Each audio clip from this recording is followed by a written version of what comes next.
So today I just wanted to take a quick look at the disco Exorcist. This is definitely a unique film. Um, I like blind watching stuff, so I went into this not really knowing anything about it. I just chose it because I liked the sound of the title, and honestly it sounded like something that I would watch, which it definitely was. So it definitely very much has a retro feel to it, and I did not look up anything about this. I just went into it blindly, as I stated, but I honestly thought that this film was actually from the 70s. This is actually a 2011 film, so they definitely did a convincing enough job with the styles of the era. They obviously have the music, and you also have just kind of like the whole scratches on the film, the scratches that film reels would leave on film as they traveled from movie theater to movie theater, city to city, whatnot.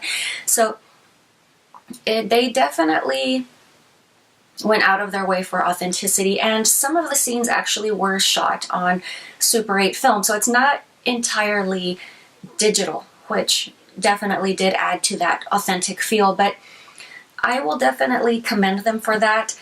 The dialogue is decent, the acting's pretty good, and as usual with most lower budget films, the lighting in some spots is a bit dodgy. It's kind of hard to see, or maybe there's just not enough color correction, but for the most part it's a very enjoyable film. I definitely liked watching this, but especially at the beginning of the film, that really gives you the feel for what type of a movie this is. You have two women wearing very bad wigs, and you're basically witnessing a sex scene. So pretty much this film is basically a softcore porn. So yeah, definitely maybe something you might want to gather the kids around for and just, have family hour or something. But yeah, I would definitely reconsider the hour at which I choose to watch this one if I were you. But yeah, for the most part, not a bad film. The film also does feature a few characters who play porn actors, which very much falls in line with the whole sexuality displayed throughout the whole film. But you pretty much have a character, his name is Rex Romansky, and he's basically just kind of a player. He prowls this club, he picks up whatever new girl that happens to walk in, and basically hit and run, moves on to the next girl. So he one day runs across this young lady. He's very taken with her. He wants to spend his time with her. And then, lo and behold, one day a porn star happens to walk into the club. So obviously he ditches the prior girl, which, maybe not the smartest idea, because a woman scorned is probably not the best thing in the world. Last thing you want to do is piss off a witch. And he definitely had that coming in her eyes.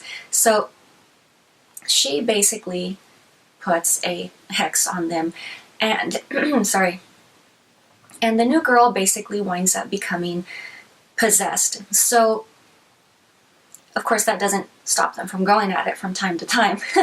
But now you have this whole issue of, he has a possessed girlfriend, he actually likes this one, he wants to help her, but somewhere along this quest to save her soul, they also drop by an orgy, and of course other nonsense ensues. While at the orgy, he runs into his brother, who apparently had everyone convinced that he was a priest. Nah, he just likes wearing the getup.